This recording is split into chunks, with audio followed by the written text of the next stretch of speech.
क्या आपने कभी सोचा है कि हमारा दिमाग हर समय अलग अलग तरंगों पे काम करता है और हम इन्हें समझकर अपनी ज़िंदगी को बेहतर बना सकते हैं? क्या ये आपको पता था? चाहे आप ध्यान में हो, किसी समस्या का समाधान कर रहे हो या फिर रात को गहरी नींद ले रहे हो, हर पल हमारा दिमाग एक अनोखी तरंग उत्पन्न कर रहा होता है। क्या आप ये जानते थे?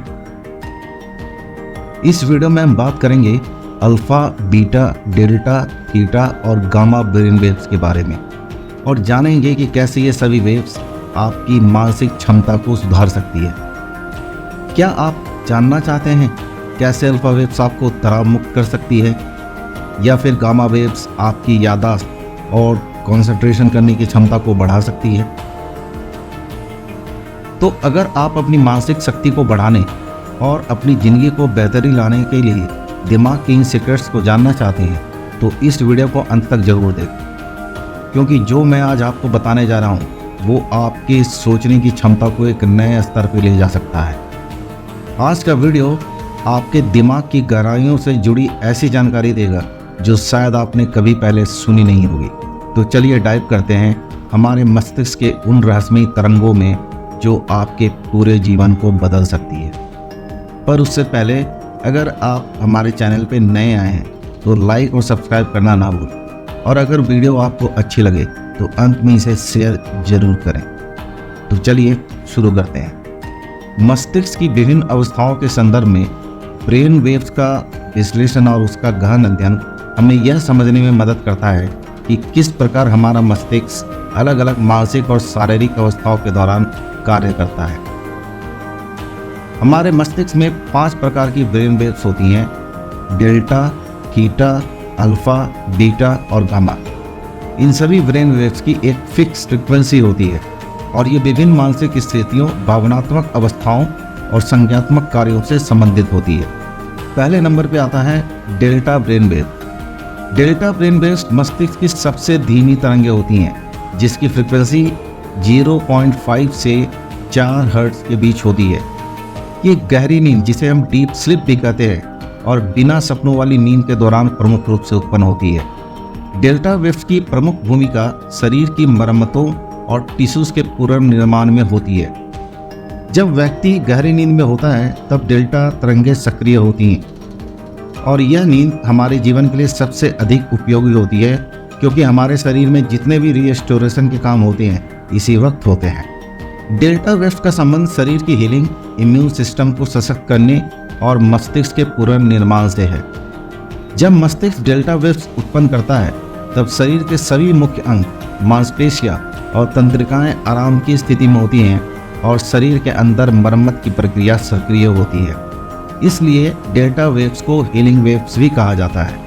एक स्वस्थ व्यक्ति की कुल नींद में लगभग 15 से 20% समय गहरी नींद, जिसे स्लो वेव स्लीप भी कहते हैं, में बीतता है, जिसमें डेल्टा वेव्स प्रमुख रहती हैं। एक सामान्य व्यक्ति को रोजाना लगभग 1.5 से 2 घंटे गहरी नींद की आवश्यकता होती है, जिसमें डेल्टा वेव प्रमुख होती हैं। ये गहरी नींद के चक्र के दूसरे और तीसरे चरण में होती है। नींद के दौरान मस्तिष्क 4 चरणों से गुजरता है: नींद की प्रारंभिक अवस्था, हल्की नींद, गहरी नींद जहां डेल्टा वेव सक्रिय होती है, और फिर रैम स्लीप। डेल्टा वेव्स का उत्पादन गहरी नींद के दौरान सबसे अधिक होता है, जब मस्तिष्क और शरीर पूरी तरह से आराम की स्थिति में होते हैं। इस समय मस्तिष्क की संवेदनाएं, जिसे हम परसेप्शन भी कहते हैं, और बाहरी उत्तेजना, जिसे स्टिमुली भी कहते हैं, से प्रतिक्रिया करने की क्षमता कम हो जाती है, जिससे शरीर को अधिक आराम और पुनर्निर्माण का समय मिलता है। डेल्टा वेव्स का प्रभाव सीधे तौर पर मानसिक और शारीरिक स्वास्थ्य पर पड़ता है। गहरी नींद के दौरान डेल्टा वेव की सक्रियता से मस्तिष्क और शरीर की आवश्यक पुनर्निर्माण की प्रक्रिया से गुजरने का अवसर मिलता है, जिससे दिन भर की थकान दूर होती है। जिन लोगों को नियमित रूप से गहरी नींद नहीं मिलती, उनमें कई तरह की समस्याएं देखी जा सकती है, जैसे मानसिक थकान, चिड़चिड़ापन, कमजोर मेमोरी, कमजोर इम्यून सिस्टम, जिससे व्यक्ति बीमारी के प्रति अधिक संवेदनशील हो सकते हैं। अब सवाल उठता है कि डेल्टा वेव्स को बढ़ाने के तरीके क्या हैं? गहरी नींद लें, रिलैक्स तकनीक का उपयोग करें, नींद के माहौल को सुधारें। अब हम आते हैं दूसरे नंबर पे, जिसे हम थीटा ब्रेन वेव्स भी कहते हैं। थीटा ब्रेन वेव्स हमारे ब्रेन की दूसरी सबसे धीमी तरंगें होती हैं, जिसकी फ्रीक्वेंसी 4 हर्ट्ज से 8 हर्ट्ज के बीच होती है। ये तरंगें तब उत्पन्न होती है जब हम हल्की नींद में होते हैं और गहरे ध्यान या डीप मेडिटेशन की स्थिति में होते हैं। थीटा वेव्स का सीधा संबंध हमारी क्रिएटिविटी, इंसाइट्स और मेमोरी के साथ होता है। थीटा वेव्स हमारे सबकॉन्शियस माइंड से जुड़ी होती है। जब हम गहरी सोच या ध्यान की स्थिति में होते हैं तो हमारा मस्तिष्क थीटा वेव्स उत्पन्न करता है। यह अवस्था हमारी रचनात्मक क्षमताओं को उत्तेजित करती है और हमें गहरे मानसिक और आध्यात्मिक अनुभवों में ले जाती है। इसी कारण थीटा वेव्स को अवचेतन मस्तिष्क का द्वार भी कहा जाता है। नींद चक्र के दौरान लगभग 15 से 20% समय हमारे ब्रेन थीटा अवस्था में होते हैं, जो हल्की नींद के दौरान देखा जाता है। थीटा वेव्स की फ्रीक्वेंसी को सुक्मन रेजोनेंस भी कहा जाता है, जो पृथ्वी की प्रकृति की गूंज से मेल खाती है। जब मस्तिष्क थीटा अवस्था में होता है तो व्यक्ति अधिक रचनात्मक और कल्पनाशील होता है। इस अवस्था में कला, लेखन और संगीत से जुड़े कार्यों में उत्कृष्टता प्राप्त होती है। चूंकि थीटा वेव्स मस्तिष्क के अवचेतन भाग से जुड़ी होती है, तो जो मेमोरी और एक्सपीरियंस को गहरे स्तर पर सहेजने में मदद करती है। अध्ययन बताते हैं कि थीटा वेव्स की उपस्थिति मेमोरी रिटेंशन और सीखने की क्षमता को बढ़ाती है। थीटा अवस्था में मस्तिष्क बाहरी उत्तेजनाओं से मुक्त होकर अवचेतन मस्तिष्क में, जिसे हम सबकॉन्शियस माइंड भी कहते हैं, में प्रवेश करता है। इस समय व्यक्ति को अपने गहरे मानसिक और भावनात्मक मुद्दों का सामना करने का अवसर मिलता है। अब सवाल उठता है कि थीटा वेव्स को हम सक्रिय कैसे करें। आप ध्यान के द्वारा, प्राणायाम के द्वारा, मेडिटेशन के द्वारा या कोई क्रिएटिव एक्टिविटी के द्वारा थीटा वेव्स को बेहतर कर सकते हैं या थीटा वेव्स को सक्रिय कर सकते हैं। याद रखें, जब हम जागते हुए भी दिन के सपने देखते हैं या गहरी सोच में होते हैं, तब मस्तिष्क थीटा वेव उत्पन्न करता है। तीसरे नंबर पे आता है alpha brain waves. Alpha brain waves की फ्रीक्वेंसी 8 से 12 हर्ट्ज के बीच होती है। ये तरंगें मस्तिष्क की विश्राम की स्थिति के साथ जुड़ी होती है, जब हम पूरी तरह से सतर्क होते हैं लेकिन तनाव या चिंता में नहीं होते। अल्फा वेव्स तब उत्पन्न होता है जब मस्तिष्क में शांति और स्पष्टता होती है, जैसे हम ध्यान, हल्की योग या प्रकृति में टहल रहे होते हैं। अल्फा वेव्स को रिलैक्सेशन वेव्स भी कहा जाता है, क्योंकि ये मानसिक शांति, ध्यान की गहराई और भावनात्मक स्थिरता से जुड़ी होती है।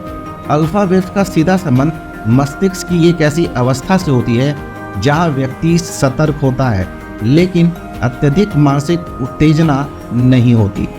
यह तरंग मस्तिष्क के आराम करने वाली अवस्था का प्रतिनिधित्व करती है, जब हम पूर्ण चेतना में होते हुए भी चिंता मुक्त होते हैं। आमतौर पर यह तरंगें तब उत्पन्न होती है जब व्यक्ति ध्यान, आराम या धीमी गति से चलने वाली गतिविधियों में संलग्न होता है।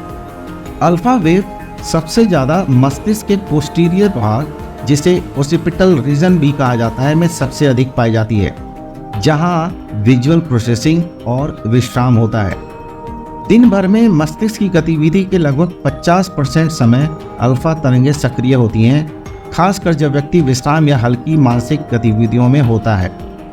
अल्फा वेव्स का उत्पादन मस्तिष्क की एक शांत और विश्राम की अवस्था का प्रतिनिधित्व करता है। जब अल्फा वेव्स सक्रिय होती हैं, तब व्यक्ति चिंता से मुक्त होता है और अधिक मानसिक संतुलन की स्थिति में होता है। यह तरंगें अक्सर मेडिटेशन, म्यूजिक सुनने या ऐसी गतिविधियों के दौरान होती है जो तनाव को कम करती है। अल्फा तरंगें हमें मानसिक स्पष्टता, जिसे मेंटल क्लैरिटी भी कह सकते हैं, और हमारे फोकस में भी मदद करती है, जिससे हम कठिन मानसिक कार्यों के लिए मस्तिष्क को तैयार कर सकते हैं। इसका मतलब यह है कि अल्फा वेव के उच्च स्तर होने से व्यक्ति अपने कार्यों को अधिक ध्यान और बिना तनाव के पूरा कर सकता है। अल्फा वेव समय चिंता और तनाव को कम करने में, ध्यान और एकाग्रता को बढ़ाने में, रचनात्मक और क्रिएटिव कार्यों को करने में, रेस्ट करने की स्थिति में हमारी मदद करता है। अब सवाल उठता है कि अल्फा वेव्स को हम कैसे बढ़ा सकते हैं। अल्फा वेव्स को बढ़ाने के लिए आप मेडिटेशन कर सकते हैं, आप ज़्यादा से ज़्यादा समय नेचर के साथ बिता सकते हैं, आप माइंडफुलनेस की प्रैक्टिस कर सकते हैं, या आप स्लो ब्रीदिंग टेक्निक्स का प्रैक्टिस कर सकते हैं।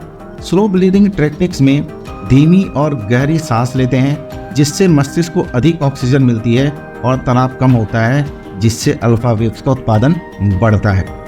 याद रखें, जब अल्फा वेव्स की कमी होती है तो कई तरह की समस्याएं हो सकती हैं, जैसे चिंता और तनाव बढ़ सकता है, फोकस और कंसंट्रेशन करने में मुश्किल आ सकती है और आपको नींद की समस्याएं भी हो सकती हैं। चौथे नंबर पे आता है beta brain waves. Beta brain wave मस्तिष्क की उच्च फ्रीक्वेंसी वाली तरंगें होती हैं, जिसकी फ्रीक्वेंसी 12 से 30 हर्ट्ज के बीच होती है।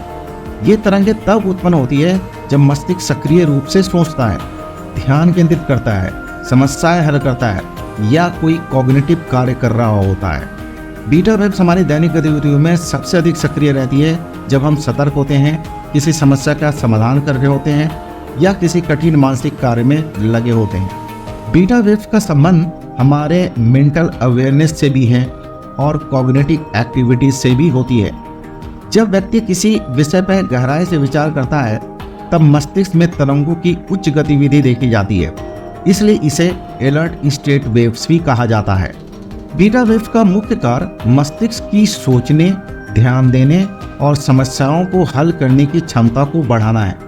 जब मस्तिष्क किसी महत्वपूर्ण कार्य या समस्या के समाधान में लगा होता है, तब बीटा तरंगें सबसे अधिक सक्रिय होती हैं। यह तरंगें व्यक्ति की अवेयरनेस, फोकस और मेंटल एनर्जी को बढ़ाती है, जिससे व्यक्ति को मानसिक कार्यों में सफलता प्राप्त होती है।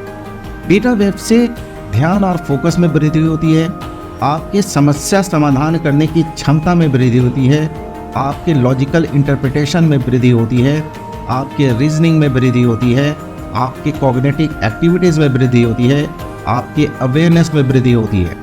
बीटा वेव व्यक्ति की जागरूकता, सतर्कता को भी बढ़ाता है। जब बीटा वेव सक्रिय होता है तो व्यक्ति मानसिक रूप से सतर्क और तेज होता है। लेकिन इसके साथ एक समस्या भी है, अगर बीटा वेव अधिक सक्रिय हो तो कई तरह की समस्याएं भी आ सकती है। हालांकि बीटा वेव्स मस्तिष्क की सक्रियता और जागरूकता के लिए आवश्यक है, लेकिन ये अत्यधिक सक्रिय हो जाए तो यह चिंता, तनाव और मानसिक थकान का कारण बन सकती है। अत्यधिक बीटा वेव्स के कारण व्यक्ति कई तरह की समस्याओं में पड़ सकता है, जैसे उसकी एंजाइटी बढ़ सकती है, उसकी मेंटल फटीग बढ़ सकती है, इंसोमेनिया का समस्या हो सकता है, जिसे हम अनिद्रा भी कहते हैं। तो सवाल उठता है कि बीटा वेव्स को हम नियंत्रित कैसे कर सकते हैं।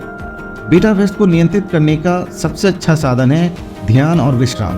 ध्यान करने और मस्तिष्क को आराम देने से बीटा वेव्स की अत्यधिक सक्रियता को नियंत्रित किया जा सकता है।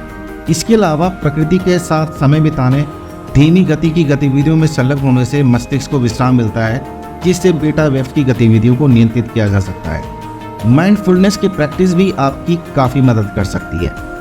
पांचवा पॉइंट है gamma brain waves. Gamma brain waves मस्तिष्क की सबसे तेज तरंगें होती हैं, जिसकी फ्रीक्वेंसी 30 हर्ट्ज से 100 हर्ट्ज के बीच होती है। गामा वेव्स का संबंध उच्च मानसिक प्रक्रियाओं जैसे कि सीखना और इंफॉर्मेशन प्रोसेसिंग या समस्या समाधान से होता है।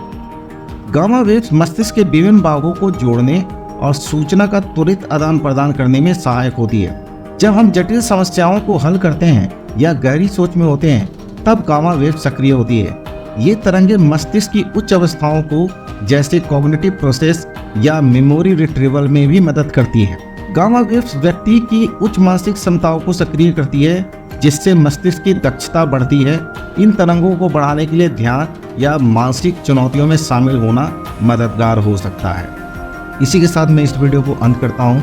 मुझे पूरी उम्मीद है आपको ये वीडियो पसंद आई होगी। अगर आपको ये वीडियो पसंद आई है तो लाइक और सब्सक्राइब करना ना भूलें और अपने नियर एंड डियर के साथ शेयर करना भी ना भूलें। वीडियो अंत तक देखने के लिए आपका बहुत बहुत धन्यवाद।